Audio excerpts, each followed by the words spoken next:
नमस्कार दोस्तों, मेरे समस्त दोस्तों को, भाई बहनों को, बड़ी बुजुर्गों को तहे दिल से नमन। राम राम, सत श्री अकाल, अस्सलाम वालेकुम, सत साहेब। दोस्तों, फिर से एक बहुत ही महत्वपूर्ण चित्र के संदेश को लेकर आपके बीच में हाजिर हुए हैं। यह एक भक्ति रूपी पौधा है। जो भी इस मृतलोक में, भूलोक में, पृथ्वीलोक में भक्ति करता है, साधक है, भक्ति करना चाहता है, उसका इच्छुक है, तो उसके लिए एक संदेश है कि हमेशा भक्ति रूपी पौधा एक अच्छे ढंग से, अच्छे तरीके से, सुनियोजित तरीके से उगाया जाता है। जिसको पौधे को जब हम गमले में उगाते हैं तो उसकी जड़ों को उस गमले में कुरेद के मिट्टी में, खाद में डालते हैं और उसमें पानी डाल के सिंचाई की जाती है, जिसके माध्यम से जड़ के ज़रिए सारा पानी, सारा जल एक सिंचाई के माध्यम से, उसके रूट के माध्यम से पूरे पौधे की कली, पत्ती, फल फूलों में जाता है और वो फल फूल कर बड़ा होकर फलदार वृक्ष बनता है और सब अपने आनंद, उस फल का आनंद लेते हैं, भरपूर खाते हैं, मौज करते हैं।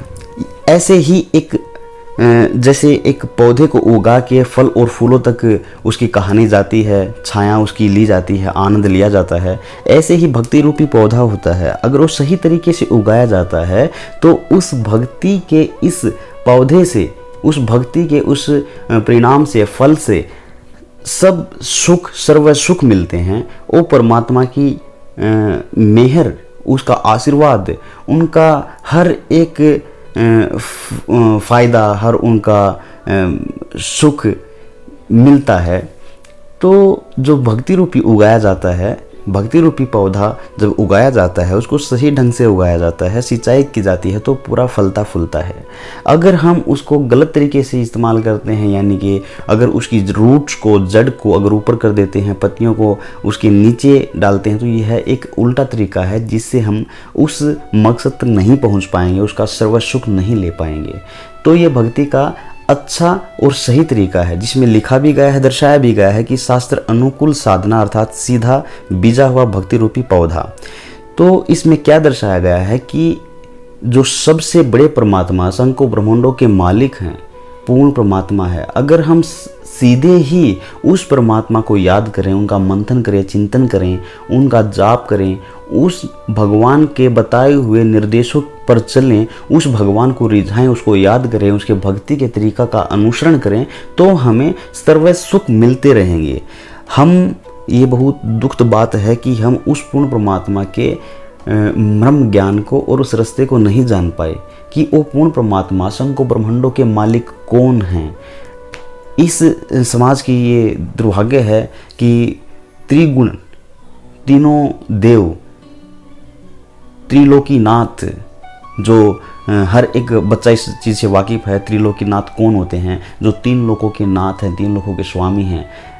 त्रिगुण, रजगुण, सतगुण और तमगुण, भगवान ब्रह्मा जी, भगवान विष्णु जी, भगवान शिव जी, हम सब इस चीज़ से वाकिफ़ हैं कि तीनों गुणों के स्वामी हैं, जो ब्रह्मा जी, विष्णु जी, महेश जी हैं। और ये हमारा दुर्भाग्य है कि हम इसी को ही सर्वस्व मानकर यहीं अपनी ज्ञान की बुद्धि को ख़त्म कर देते हैं कि असंख्य ब्रह्मांडों के मालिक यही हैं। लेकिन असंख्य ब्रह्मांडों के मालिक होते तो त्रिलोकीनाथ कहने की आवश्यकता ही नहीं होती। इसीलिए लोग इन्हीं से भक्ति शुरू करते हैं, सोचते हैं कि यही परमात्मा है, यही सर्व सुखदाता हैं और यही असंख्य ब्रह्मांडों के मालिक हैं। जो हमारी ये सोच और ये हमारी जो ज्ञान समझ है, ये अपूर्ण है, पूरी नहीं है। तो इनसे तो ऊपर माता दुर्गा जी है, ओम है, ब्रह्म है, उनसे ऊपर परब्रह्म है, उनसे ऊपर पूर्ण परमात्मा है, असंख्य ब्रह्मांडों के मालिक हैं। तो उनका मार्ग जानना, उनकी सत्ता और शक्ति से वाकिफ़ होना बहुत महत्वपूर्ण है और इस जानकारी के बाद ही एक जीव आत्मा भक्ति को परिपूर्ण कर पाएगी।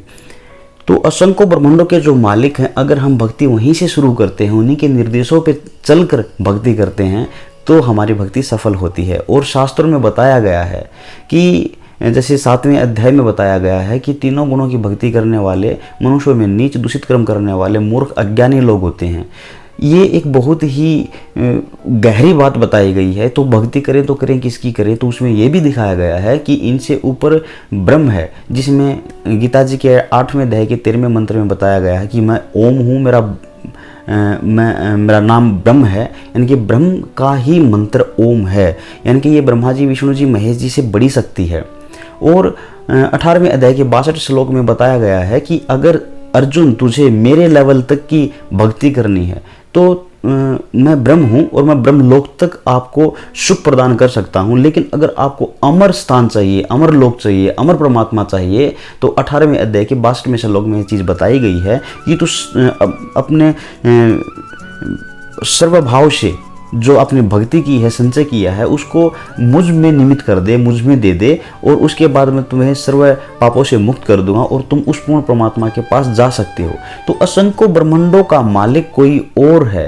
इस भक्ति रूपी पौधे में यह चीज़ बहुत ही सरल तरीके से दर्शाई गई है कि सर्वशक्तिमान है, जो अगर हम उसकी पूजा करेंगे तो पूरा वृक्ष फलेगा, फूलेगा, बढ़ेगा।